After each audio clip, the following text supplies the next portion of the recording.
Hey guys, Into the Stars. And the Aryan race are the bees. We finally reached the bottom of this rabbit hole. And this will be a more in-depth video. I want you to reference the links that you see here at the top. And always double check this information for yourself. So, the Merovingians is the root of the Aryan race, and I'm going to show that to you. Their emblem was the bee, and the Aryan society is the only alien society we know of that is connected with bees and beehives. In recent time, Napoleon revived the bee as an emblem for royalty, and because the Swedish royal family are descendants of the Napoleon bloodline, they used the bees as well. Now, figures 1.3 and 1.4 show the Merovingian kings as bees, as you can see here. The emblem of the Merovingian kings. And here is a bee hive or bee abdomen encrusted with gold fleur-de-lis. This could be symbolized as a beehive, a bee, or a pupa. The French Merovingian kings used bees as one of their sacred devices. So this makes sense of why they would be worshipping these bees. There are also other potential connections between Orion and the bees that we can find with little research. The old Mayans, for example, the ones who created the old Mayan calendar, honored Amu-Zenkab, a god of bee and honey, also worshipped by the Mayans. Now, a lot of these ancient cultures, you guys, that were advanced, were descendants of the Nephilim. This is the only way they knew this knowledge.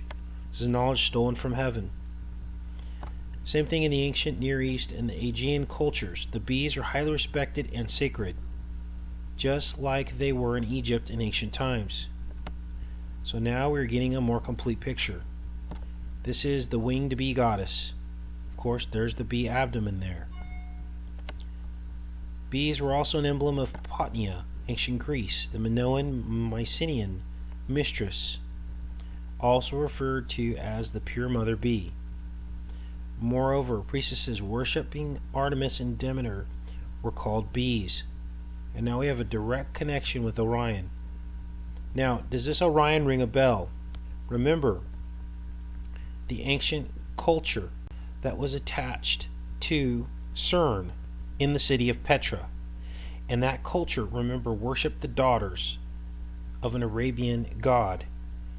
And those daughters, one of them was said to have been part of the belt of Orion. Artemis was by many considered the goddess, and Orion, the male hunter, was Artemis' hunting companion. In Rome, she was known as Diana, from whom Princess Diana got her name. After the princess' death, there was a lot of speculation whether Princess Diana was a reincarnation of the goddess Diana. Her Spencer family line is linked to royalty, and we're going to go over that royalty in the next section of this video. And it's fascinating, and it all links directly back to this. Artemis can be linked to Turkey, and Artemis we have found our most renowned bee patronesses. As the goddess of nature and the hunt, forests, hills, rocks, and rivers, she oversaw the home territory of wild bees.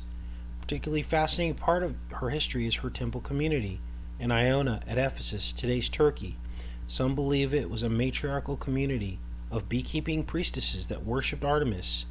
In her Ephesus form, she's depicted covered in breast or egg-like carvings that for a beekeeper can only resemble the cells queen bees are born from in the hive. At her feet are two omphala stones. Now we're going to go into a little bit more detail here, and we're going to show also how many of the elites, most of them that are in power, are all part of the Merovingian bloodline. This is one article that talks about John McCain being descended from Robert the Bruce, as well as Sarah Palin, and their roots. How is it that all these people are related to one another? Because it's all fixed. It's all staged, you guys. We're given the illusion of choice, but all these people are put forward, and they're all loyal to their bloodlines. Reference this article for the bloodline proof of these two individuals that are in power, that have come to power. And they put on this whole stage for us to make us feel like we have a choice. but they've already been chosen long in advance. So the point here, you guys, is all of these people that are in power are connected through family bloodlines. You and I, normal people, don't have a shot at being president of the United States or even a senator. Okay? All of these people are related. The few people they let through are bought or written off for their own means, so that they can say, look, this person isn't of our bloodline, but then those people are fully controlled. Anyway, let's skip over to this website, the Merovingians, the Unholy Grail, and this is very interesting. This links the Merovingians with Atlantis. The race of beings from Atlantis, and even before, was the generator of many seed lines of which still exist today. We have the Cain seed line, which originates from the union between Eve and Satan.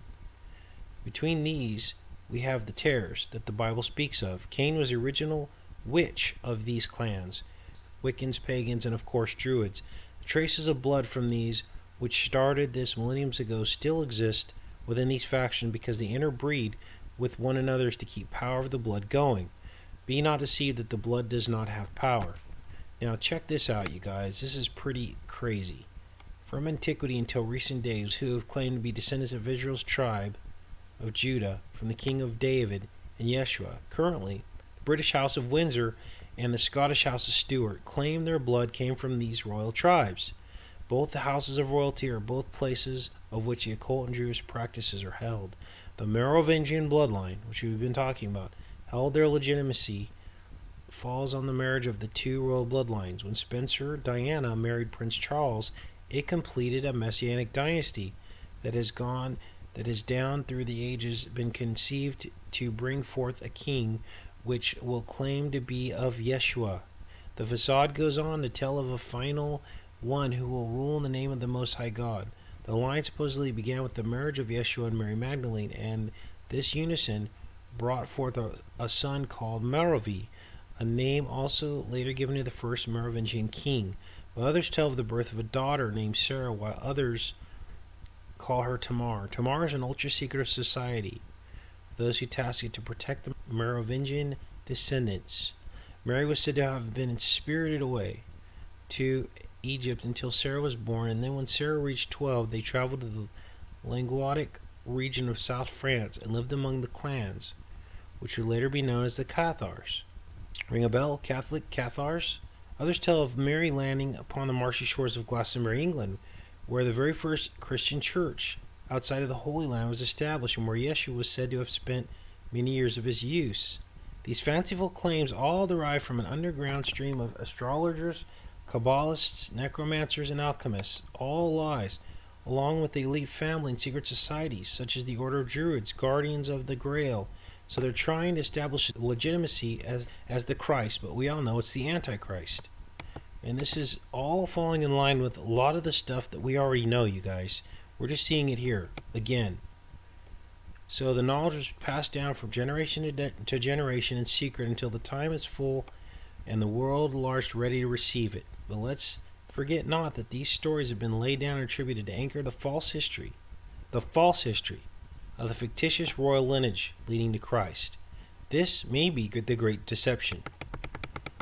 It says here, the Merovingians or Merovingian bloodlines of ancient France, whose bloodlines extend to the royal England and Scotland, are claimed to have been spawned from two fathers and one mother who swam out of the sea whilst bearing a child and came back impregnated with a reptilian sea beast child. Okay? Merovius derives from the French word mer, meaning sea, and vir, meaning werewolf or dragon. We've covered werewolves on this channel. We've covered sea creatures on this channel.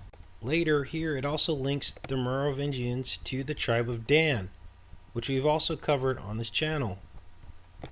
And Neptune. The beast Neptune was worshipped in classical antiquity as the Roman god Neptune and as Poseidon in Greek. This is our entire journey that we've been on, you guys, over the past year. We started with Neptune. We worked our way down and we're finding the roots. And now we're at the bees, and the bees have brought us full circle. Now we must remember, there is always some truth mixed in everything, and our job is to find it. Now it says here, the term honey in the Bible would be occult symbolism for Orion as well. And we find lots of Freemasonic symbols that are honeycomb symbols as well. Now this is interesting. We talked a lot about Samson and the lion mentioned in the story of Samson in the Bible. And it notes here that the male lion has a mane, of course. The kings of old, especially the Merovingian kings, knew that there was magic power in long hair. This goes back to the story of Samson. Samson in the Holy Scripture is an example, which is what we just talked about. He lost his great powers when he lost his long hair. And of course, the lion here on earth is another symbol of royalty. You can see the impressive statues of lions guarding the entrances to royal castles, and are also prominent on shields and the royal family banners. And here's an example, of course. We've seen this time and time again. And finally, you guys, to wrap this up, the Nephilim were banished to the center of the earth for disobeying God by mating with the daughters of men and teaching them forbidden arts. They are the fathers of the Merovingians, you guys. The arts that they were taught were the making of mirrors, shields, breastplates, armor, swords, eyeshadow, dyes, antimony. All of these things were taught by the fallen angels to the Nephilim descendants and then to man. And this is listed in the book of Enoch. Here it also goes on to talk about the Merovingian claims of angelic ancestry. And it's hard to not call these races demonic.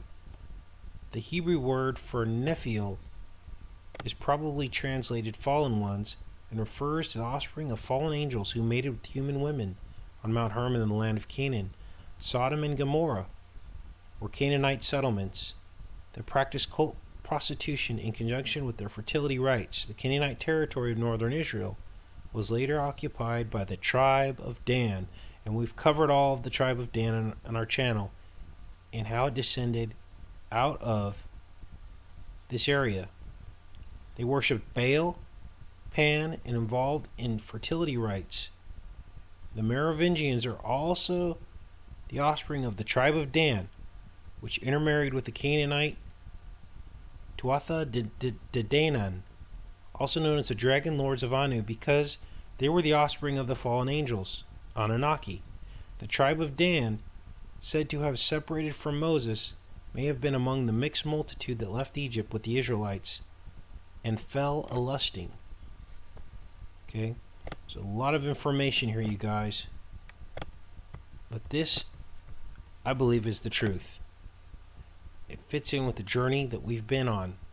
Here are the 12 tribes of Israel.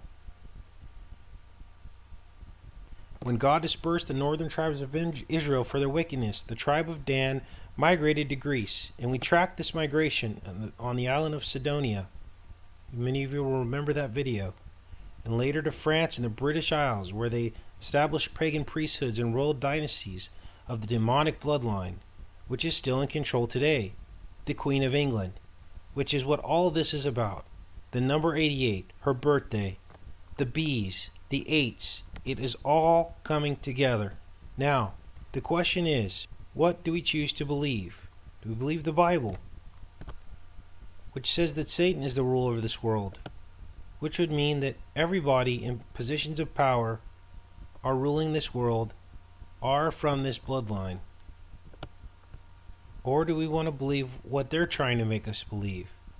And that is, we live in a democratic world, and everybody has a chance at helping to make a difference. I choose to believe the Bible, you guys. As I said, come to these sites, read this information, decide for yourself. Don't take my word for it. Don't take the site's word for it.